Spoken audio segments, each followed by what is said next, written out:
खासदार सुप्रिया सुळे यांची कन्या रेवती सुळे यांचा विवाह सोहळा नुकताच मुंबईतील एका पंचतारांकित हॉटेलमध्ये अत्यंत दिमाखात पार पडला। रेवती सुळे यांचा विवाह भाजप आमदार आणि उद्योगपती अरुण लखानी यांचे चिरंजीव सारंग लखानी यांच्यासोबत झाला। या विवाह सोहळ्याला देशातील राजकीय, सामाजिक, उद्योग आणि मनोरंजन क्षेत्रातल्या अनेक दिग्गजांनी हजेरी लावली होती। या हाय प्रोफाईल लग्नाचे सर्व स्टार स्टडेड फोटो सोशल मीडियावर व्हायरल झाले।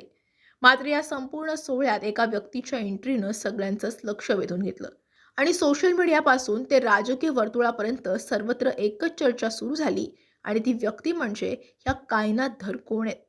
कायनात धर यांनी महाराष्ट्राचे दिवंगत उपमुख्यमंत्री अजित पवार यांच्या पत्नी सुनेत्रा पवार आणि खासदार पार्थ पवार यांच्यासोबत या विवाह सोहळ्याला एकत्र एंट्री केली। तेव्हापासूनच पवारांच्या घरात पुन्हा सनई चौघडे वाजणार का, पार्थ पवारांचा साखरपुडा कधी आणि या कायनात धर नेमक्या कोण आहेत याबाबत जोरदार चर्चा रंगू लागली। सुनेत्रा पवार, पार्थ पवार आणि कायनात धर यांचे एकत्र फोटो आणि व्हिडिओ समोर आल्यानंतर सुनेत्रा पवार यांच्यासोबत अगदी घरच्या सदस्याप्रमाणे कायनात धर यांनी लग्न सोहळ्यात प्रवेश केला। लग्नात उपस्थित असलेल्या अनेकांच्या नजरा त्यांच्यावर खेळल्या होत्या।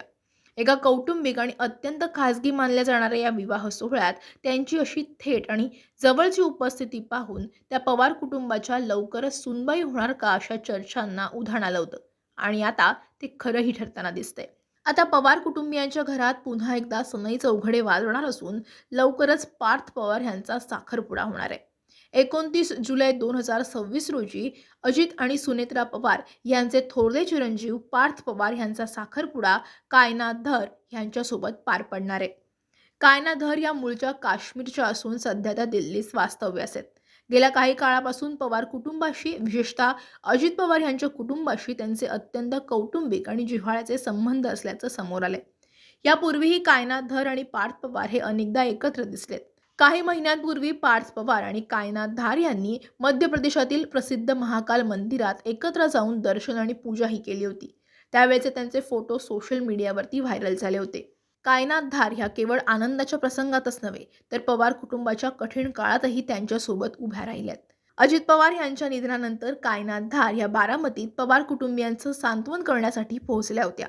तसंच मुंबईतील वरळी येथे आयोजित शोकसभा आणि दशक्रिया विधीला सुद्धा त्यांनी आवर्जून हजेरी लावली होती। यावरूनच त्यांचे पवार कुटुंबाशी किती जवळचे संबंध आहेत हे स्पष्ट होतं। अजित पवार यांचे धाकटे चिरंजीव जय पवार यांचा साखरपुडा एप्रिल 2025 मध्ये पार पडला होता।